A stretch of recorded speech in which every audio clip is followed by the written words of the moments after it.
Hi, my name is Ankita Gopal Wagh and I am from Selu district Parbhani. My father is farmer and my mother is housewife. I am an IIBN and I score 538 in NEET 2025. Me 12:30ला exam सेंटरला पोहोचली होती आणि त्यानंतर 1.5 तास मी तशीच बसून राहिली आणि 2ला आमचा करेक्ट पेपर आमच्या हातामध्ये आला. त्यामुळे पेपर मी ओव्हरलुक केला वरून. मी बायो बघितलं, फिजिक्स आणि केमिस्ट्री. बायो मला इझी वाटला पण लेंदी होता, त्यामुळे बायो स्टार्टिंगला केला आणि अर्ध्यापेक्षाही झाला होता माझा पेपर. त्यानंतर केमिस्ट्री मी अर्धा सॉल्व केला, जे नव्हते तेच मी सोडून दिले. आणि त्याच्यानंतर फिजिक्स वॉज अनएक्सपेक्टेड. डिफिकल्टी होता आणि लॉंगही होता, त्यामुळे सगळे क्वेश्चन अटेम्प्ट करणं इज इम्पॉसिबल फॉर मी. त्यामुळे मी काहीच क्वेश्चन ट्राय केले आणि काही बाकीचे 3rd 4th अटेम्प्टसाठी मी सोडून दिले. मी फक्त एकच अटेम्प्ट नाही ट्राय करत, 3rd 4th असे अटेम्प्ट मी घेते.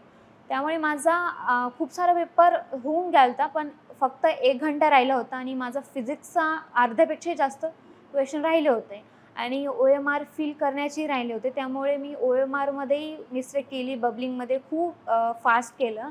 त्यामुळे मी सगळ्यांना हे सजेस्ट करेल की OMR भरताना हळू करा आणि बबलिंगमध्ये मिस्टेक करू नका. आणि फिजिक्समध्ये माझे 16 क्वेश्चन राहून गेले कारण तो मला येतही नव्हते आणि लेंदही होते. केमिस्ट्रीमध्ये माझा 1 क्वेश्चन राहिला आणि बायोमध्ये सुद्धा. जशी मी एक्झाम सेंटरमधून बाहेर आले, मी सर्वात पहिले तर माझ्या वडिलांशी भेटले आणि त्यांना एवढी खात्री दिली की हां, मी MBBSला लागून जाईल. चांगलं कॉलेज भेटेल नाही भेटेल याची तर तेव्हा काही गॅरंटी नव्हती, कारण कट ऑफही यायचा राहिला होता. त्याच्यानंतर घरी आल्यानंतर मी सर्वात पहिले सरांशी कॉन्टॅक्ट केला आणि त्यांनी मला हे सांगितले की ऑल ओव्हर इंडिया सगळ्यांचाच पेपर डिफिकल्ट गेला आहे, सो डोंट वरी आणि कट ऑफ खाली येईल याची खात्री झाली. मला आठवतं मी 6वीला होते तेव्हा माझ्या नानांचं म्हणजे माझ्या आईच्या पप्पांचं बायपास सर्जरी झालं होतं आणि त्यावेळा घरातल्या कोणालाही काही त्याबद्दल माहिती नव्हतं आणि सगळ्या प्रोसेस ज्या होत्या त्या डिफिकल्टही वाटत होत्या. त्यामुळे माझ्या आईवडिलांचंही स्वप्न होतं की ते डॉक्टर व्हावं, पण त्यांचं ते स्वप्न पूर्ण नाही झालं बिकॉज ऑफ फायनान्शियल कंडिशन. त्यामुळे त्यांना असं वाटतं की मी डॉक्टर व्हावं आणि त्यांचं स्वप्न पूर्ण करावं, जे होत आहे पूर्ण. माझा स्कोर याच्यापेक्षाही बेटर झाला असता, कारण मी सिली मिस्टेक खूप जास्त केली.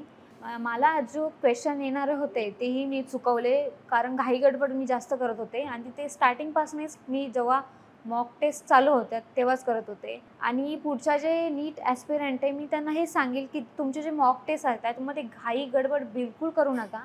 पेपर कितीही डिफिकल्ट असो स्वतःवर विश्वास ठेवा आणि पेपर फक्त तुमच्या एकट्यांसाठी डिफिकल्ट नसणार आहे, ते सर्वांसाठी डिफिकल्ट असणार. मी सकाळी 4:30 वाजता उठायची, त्यानंतर 1 घंटा मी अभ्यास करायची आणि 6 ते 1:30 हा माझा इथे क्लास IIBमध्ये क्लास असायचा.